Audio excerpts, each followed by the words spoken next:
أعوذ بالله من الشيطان الرجيم بسم الله الرحمن الرحيم ما كان محمد أبا أحد من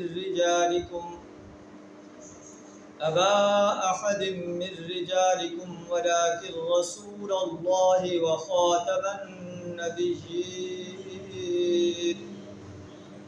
وكان الله بكل شيء عليما صدق اللہ العظیم۔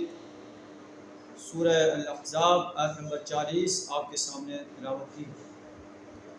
اس کا ترجمہ کچھ اس طرح: ما کان محمد ابا احد من رجالکم، محمد صلی اللہ علیہ وسلم تم مردوں میں سے کسی کے باپ نہیں ہیں، ولکن رسول اللہ لیکن اللہ کے رسول ہیں، وخاتم النبیین اور خاتم النبیین، وکان اللہ بکل شیء علیما اور اللہ ہر چیز کا جاننے والا ہے۔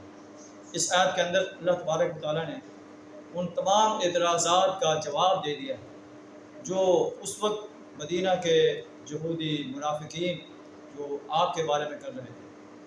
وہ کہتے ہیں کہ نبی صلی اللہ علیہ وسلم نے اپنے منہ بولے بیٹے کی بیوی سے نکاح کر دیا ہے۔ تو اللہ فرماتے ہیں ما کان محمد ابا احد من رجالکم، نہیں ہے محمد صلی اللہ علیہ وسلم تم مردوں میں سے کسی کے باپ۔ تو حضرت زید آپ کا بیٹا ہی کم تھا، اس کو تو آپ نے منہ بولا بیٹا بنایا تھا، بیٹا تو اسی باپ کا تھا جس کی سرب سے وہ پیدا ہوا۔ باقی اللہ نے آپ کو 4 بیٹے عطا فرمائے، قاسم، طیب، طاہر اور ابراہیم۔ یہ سب جو ہے چھوٹی عمر میں فوت ہو گئے۔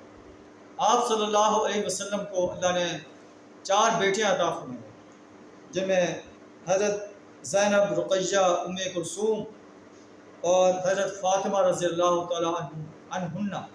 4 بیٹیاں جو ہے آپ صلی اللہ علیہ وسلم کو اللہ نے عطا فرمائیں۔ 3 بیٹیاں آپ کی زندگی میں فوت ہو گئی اور چوتھی حضرت فاطمہ رضی اللہ تعالیٰ عنہ آپ صلی اللہ علیہ وسلم کے بعد فوت ہوئی۔ تو اللہ فرماتے ہیں ما کان محمد ابا احد من رجالکم، نبی صلی اللہ علیہ وسلم تم مردوں میں سے کسی کے باپ نہیں ہیں، ولکن رسول اللہ لیکن اللہ کے رسول ہیں۔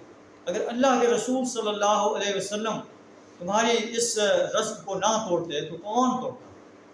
اللہ نے اپنے رسول صلی اللہ علیہ وسلم کے ہاتھوں اس رسم کو توڑوا دیا ہے تاکہ ہمیشہ ہمیشہ کے لیے یہ بات جو ہے قائم رہ جائے کہ منہ بولا بیٹا بیٹا نہیں ہے، بیٹا اسی کا ہے جس کی صلب سے وہ پیدا ہوا۔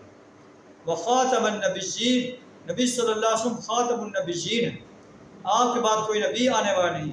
اگر آپ نہ توڑتے تو پھر کون اس کو توڑتا؟ وکان اللہ بکل شیء علیما، اللہ ہر چیز کا جاننے والا ہے۔